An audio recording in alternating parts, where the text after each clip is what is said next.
Saudara Daniel. Saudara Daniel ini memang kita kenal dulu sebagai angkatan 98 ya, yang sangat mengamati masalah pendidikan. Nah, apa sebenarnya motivasi tema ini diangkat oleh BLF, Saudara Daniel, sehingga ini sebuah permasalahan yang harus didiskusikan pada malam ini. Coba Bung Daniel ungkapkan sebenarnya.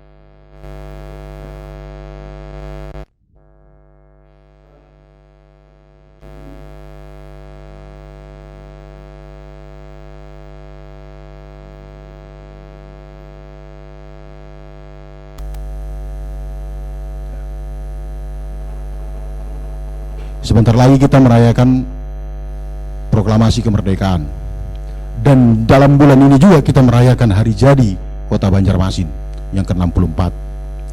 Tapi sungguh naifnya, di mana pendidikan yang jelas-jelas, kalau waktu saya sekolah dulu setiap hari Senin upacara di pembukaan Undang Dasar 45 di alinea keempat baris ketiga, mencerdaskan kehidupan bangsa, berarti semua warga negara atau rakyat Indonesia itu berhak untuk mendapatkan pendidikannya. Tapi realitanya kita tidak usah jauh-jauh secara global di Indonesia, kita bicara di seputar Banjarmasin aja, di Banua ini yang begitu besarnya sumber daya alamnya, tapi masyarakatnya untuk menyekolahkan seorang anak untuk mencapai sekolah dasar pun itu sangat sungguh berat sekali. Karena apa?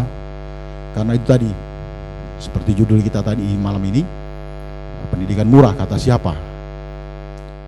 Kalau apakah kemerdekaan yang kita akan rayakan ini hanya berbentuk seremonial saja?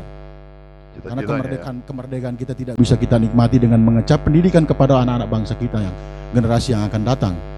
Hanya sebatas pendidikan dasar saja, tidak usah muluk-muluk. Karena standar untuk sebuah negara adalah paling tidak bebas dari buta aksara. Kita jangan bicara bermuluk ya, berprogram pendidikan sampai tingkat SMA atau SMP. Pendidikan dasar SD saja itu sudah terbebani sekali rakyat yang ada di Banua ini. Jadi saya mengutip Albert Einstein mengatakan ilmu pengetahuan itu bak pedang bermata dua, bisa menjadi bisa digunakan untuk jahat dan bisa untuk menjadikan benar. Jadi hanya satu kata yang untuk bisa mengontrolnya, yaitu moral. Terima kasih Bang Dur. Harus murah ya pendidikan. Moral. Moralnya harus. Untuk mengontrol itu adalah satu kata, moral. Baik. Ini moral, Bung Peran. Moral. Tanyakan kepada mahasiswa dulu, Bung Peran. Dikatakan tadi untuk masa depan. Saya di hadapan saya generasi akan datang yang pengemban tugas negara juga dari kawan-kawan yang lebih muda. Silakan, apa tanggapan Anda tentang pendidikan di Indonesia umumnya dan khususnya di Banjarmasin? Malam-malam hari ini tema yang diangkat pendidikan murah, kata siapa? Betul nggak tema itu atau hanya dibuat-buat? Atau kata Bang Daniel tadi hanya dibuat-buat? Saya silakan. Ya. Berbicara tentang pendidikan, kita pasti berbicara tentang hal yang besar, sebab pendidikan merupakan dasar dari. Tapi sebelum nama dulu supaya masyarakat tahu. Oh iya, nama saya Indra Kurniawan dari BEM FKIP Unlam. FKIP? Iya, program studi sosiologi. FKIP itu apa sih? Fakultas Keguruan dan Ilmu Pendidikan. Ya guru kan? Iya. Ya, silakan guru. Seperti dengan tema kita membahas tentang pendidikan, maka berbicara tentang pendidikan adalah sesuatu hal yang besar. Pendidikan adalah dasar. Seandainya kita yang berada di sini tidak mengenyam pendidikan, maka sudah barang tentu kita tidak akan dapat mencapai cita-cita kita. Kemudian ketika berbicara tentang pendidikan murah, pendidikan berkualitas hanya untuk orang kaya. Hanya untuk orang kaya. Iya. Sebab ketika yang saya lihat di lapangan, pendidikan yang berkualitas hanya untuk orang kaya, mereka menjadikan pendidikan sebagai suatu role atau mode. Sedangkan untuk orang-orang yang memiliki tingkat perekonomian yang rendah, mereka berjuang untuk mencapai apa itu perubahan dalam sisi kehidupannya. Kemudian saya juga pernah melakukan observasi di sekitar Banjarmasin, sebuah kota yang merupakan pusat dari Kalimantan Selatan. Kan kebetulan kami juga guru, kami melakukan perjalanan ke setiap sekolah-sekolah.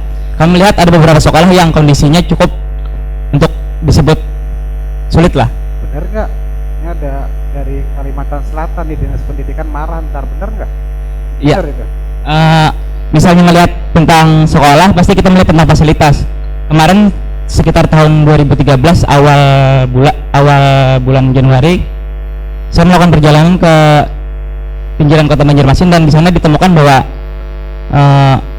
anak-anak yang sekolah di sana ketika ingin pergi ke sekolah sampai melepas sepatunya dan berjalan kaki nyeker karena jalannya cukup untuk disebut dengan becek gitu. Jadi masalah jalanannya kah atau masalah pendidikan? Ya, berbicara tentang pendidikan pasti ada banyak hal yang disinkronkan dari pendidikan itu sendiri. Pendidikannya bagus tidak, pengajaran di sana dari survei itu?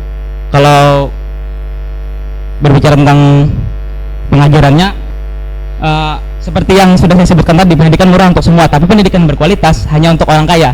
Maksud Anda di sana tidak berkualitas? Bukan berarti tidak berkualitas, tapi kita bisa melihat sendiri di keadaan sekarang bahwa Enggak, menurut Anda waktu survei Anda nih ada kepala Dinas Pendidikan Kalsel, ntar marah nanti kalau dibilang nggak berkualitas. Ada Banjarmasin, ada anggota-anggota DPR. Serius loh, silakan lagi. kita tidak bisa menilai seseorang yang berkualitas atau tidak dari keadaannya, tapi bagaimana fighting bertarungnya. Saya bisa melihat bahwa anak-anak di situ merupakan anak yang berkualitas, sebab ketika mereka musim tanam padi, mereka terpaksa membantu orang tuanya setelah pulang sekolah, tapi mereka tetap untuk bersekolah. Oke. Di Unlam murah atau mahal? SPP-nya nggak ada. Ya, Kalau SPP cukup Ya. cukup untuk Cukup. menguras lah sedikit, Hah? menguras. Yang serius nih, nanti dilihat dosen-dosennya marah. Cukup ya? Ya, cukup. Cukup aja, Unlam bagus ya. Ya. Berkualitas enggak Unlam? Unlam berkualitas Oh, karena saya sendiri berasal dari Tabalong dan saya berusaha mengajar impian saya di Unlam. Oh iya, Ya. sama kita di Unlam.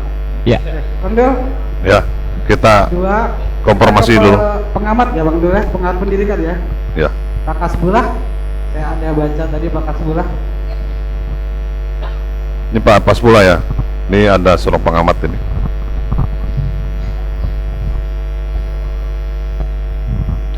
Assalamualaikum warahmatullahi wabarakatuh. Bentar. Kita belum nanya lagi.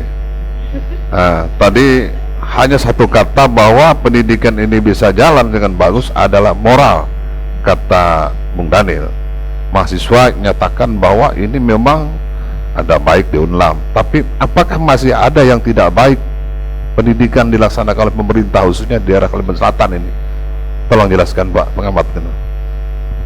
Terima kasih Ya, atasnya waktu yang diberikan kepada kami. ya, Jadi kita perlu menyepakati dulu alat ukurnya. Nah, ini Ukurannya, penting alat ukur itu, indikator istilah ilmiahnya. ya. Jadi kita ada Tolak ukurnya ya. ya, Ya, tolak. boleh. Alat ukur ini penting. Boleh 50, boleh ke atas gitu. Jadi harus kita sepakati. Jadi tema yang diangkat pada malam ini pendidikan murah itu, waduh, berat juga ya, Berat Pak. berat. Saya enggak Beratnya enggak. mengasihkan yang berat-berat terus Pak. berani saya menyatakan pendidikan murah, kata siapa itu. Nggak ada sebenarnya pendidikan murah itu, Kenapa? Nggak ada. nggak Kan ada. sudah dicanangkan bahwa ada dianggarkan untuk pendidikan. Jadi pemerintah. dalam hal ini memang kita referensinya Undang Nomor 9 tahun 2009 itu pasal 49 ayat 1. Ya, Jadi di sana dana pendidikan itu ditanggung bersama oleh pemerintah pusat, pemerintah daerah dan masyarakat. Nah, jadi untuk Kota Madia, katakanlah Kalsel, jadi kalau kita mau mengoptimalkan artinya pendidikan murah, disinilah peran eksekutif dan legislatif untuk menggali potensi PAD yang ada di daerah. harus digali Nah, dan disinilah disempatkan begitu. sinilah artinya para caleg-caleg kita yang terpilih itu harus. Oh, caleg lagi. Nah, waktu kampanye kemarin jangan modal janji nih pendidikan gratis, Ada Ya. keterlaluan itu. Ada di Ya, harus buktikan. Cara membuktikan actionnya adalah harus berpikir di daerah itu apa yang potensi PAD yang bisa digarap. Nah, sebenarnya gitu. Enggak, pendidikan murah kata siapa tuh betul aja nggak? Nggak ada pendidikan murah. Nggak ada ya Pak? Nggak ada. Kalau kata Bapak pendidikan murah apa enggak?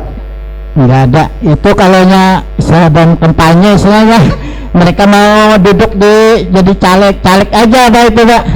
Jadi pas mau jadi janji politik lah wajar aja dia bilang supaya Kalau tidak murah memang ada pungutan mahal gitu Pak di sekolahan. makanya ini saya nggak berani. Katanya ada dipungut, wali murid protes, Nah, makanya sampai itu. ada lembaga Abu Semen buka posko. Jadi Nah, ini sebenarnya paling simpel ya Pak, masalah pendidikan ini dibicarakan di tingkat sekolah dengan komite sekolah. gimana? Komite sekolah ya. Ya, itu sebenarnya untuk partisipasi masyarakat di sekolah itu melalui jalur Pak, komite kata sekolah. kuncinya pendidikan murah itu tidak ada. Tidak ada Pak. Mahal ya. Oke, terima kasih. Oke. Ibu silakan Bu. Ini sentusin ya. Assalamualaikum warahmatullahi wabarakatuh. Guru.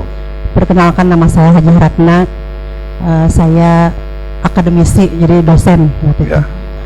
Di dalam Undang-Undang Sistem Pendidikan Nasional dikatakan bahwa pendidikan itu adalah tanggung jawab bersama antara masyarakat, pemerintah, dan kemudian orang tua. Kemudian di sini yang kita lihat bahwa kalau tadi dipertanyakan masalah identik tidak antara pendidikan dengan moral.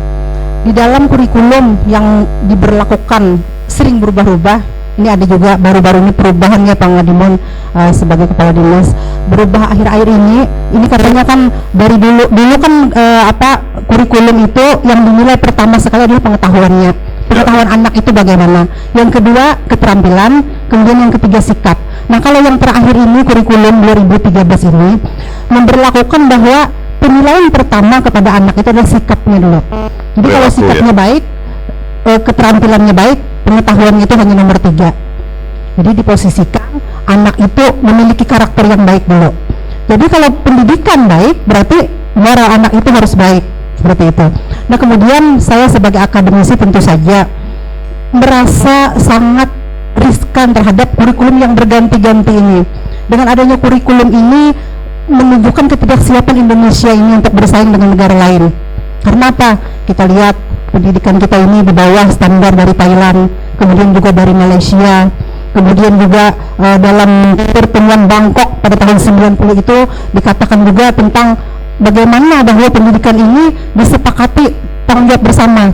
Akan tetapi kita melihat sendiri kalau dulu orang tua itu sangat memperhatikan anak-anaknya. Nah, tapi sekarang sepertinya menyerahkan pendidikan itu ke sekolah. Kalau di Kalimantan Selatan Bu, pendidikan gimana menurut Ibu dosen? Kalimantan Selatan saya melihat bahwa pendidikan masih mahal.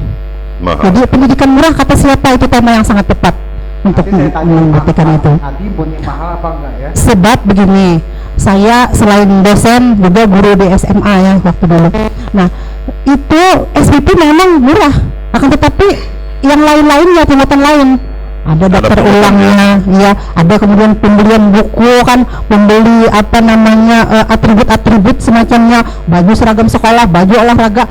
Jadi paling minimal 1,5 juta orang tua itu mengeluarkan. Ya. Dana bosnya kemana? Dana bos itu kan tidak boleh diperuntukkan untuk itu. Atau untuk para bos-bos? Nah, lagian saya sebagai akademisi juga melihat bahwa di tiap daerah ini, utama yang tertinggal ada dana DID. Dana DID ini hibah dari pemerintah pusat kepada daerah yang tertinggal. Ya. Nah, akan tetapi untuk daerah tertentu dana DID ini tidak diperuntukkan sebenarnya untuk pendidikan karena Untuk apa? masih hibah dana ini, sehingga diperuntukkan untuk macam-macam lokasi. Wah, contohnya Padahal salah satu. diamanatkan DID ini untuk pendidikan keseluruhan. Nah itu yang saya melihat bahwa pendidikan ini semakin lemah kualitasnya karena ada tikus-tikus yang dalam tanda petik jelas sudah saya melakukan. Bertanya ada pengawas nanti. Warahmatullahi wabarakatuh. Atau kita pindah lagi ke wartawan nih, pandangan nanti sebelum kita ke Dinas Pendidikan Provinsi dan Kota, Ya.